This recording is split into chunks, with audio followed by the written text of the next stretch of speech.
रोहतक स्थित सन city Heights में देर रात बड़ा हादसा होने से टल गया। 6 मंजिली इमारत में लगी लिफ्ट अचानक टूटकर नीचे की तरफ गिर गई।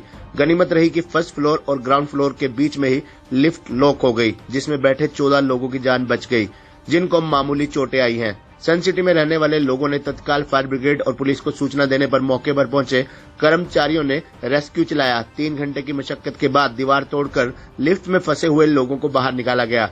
तब जाकर लोगों की सांस में सांस आई। लिफ्ट में फंसे अंतर्राष्ट्रीय खिलाड़ी अमित पंघाल के दोस्त बॉक्सर नितिन ने आप बीती बताते हुए कहा, जैसे ही ये घटना घटी उन्हें एहसास हो गया कि कोई बड़ी दुर्घटना होने वाली है, लेकिन गनीमत रही कि हादसा टल गया।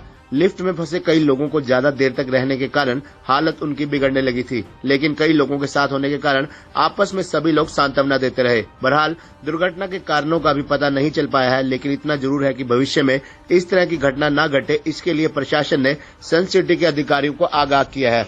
दूसरी तरफ सन सिटी हाइट्स में फायर ऑफिसर के पद पर काम करने वाले सुरेंद्र ने कहा कि लिफ्ट में ज्यादा आदमियों के बैठने के कारण हादसा हो गया, जबकि सच्चाई ये है कि अगर लिफ्ट ओवरलोड होती है तो लिफ्ट के दरवाजे कभी बंद नहीं होते और वह चल नहीं पाती।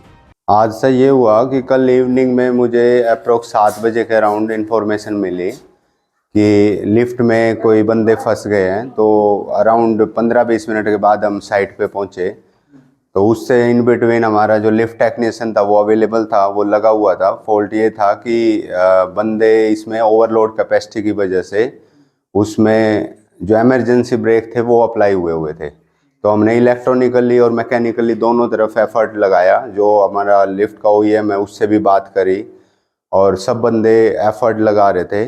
बट फाइनली ये हुआ कि एस्केप का जब कोई प्रोविज़न नहीं मिला, जब हमने इलेक्ट्रॉनिकली सब चीज़ें कर ली, मैकेनिकली ब्रेक रिलीज़ करवाने की कोशिश करी, तो उसके बाद फिर फाइनल यही हुआ कि कहीं ना कहीं से तोड़ के एस्केप करना पड़ेगा।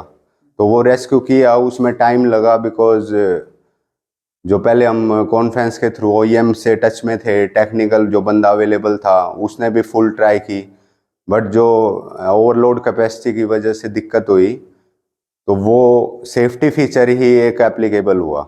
बिकॉज अगर मान लो इमरजेंसी ब्रेक डाउन नहीं होते, ब्रेक नहीं लगते, तो मेजर इंसिडेंट हो सकता था। अच्छा, एक चीज़ और जानना चाहेंगे, जो 6th फ्लोर से बता रहे कि फ्री फॉल हुआ, ये ग्राउंड फ्लोर और बेसमेंट के बीच में कैसे स्टक हुआ?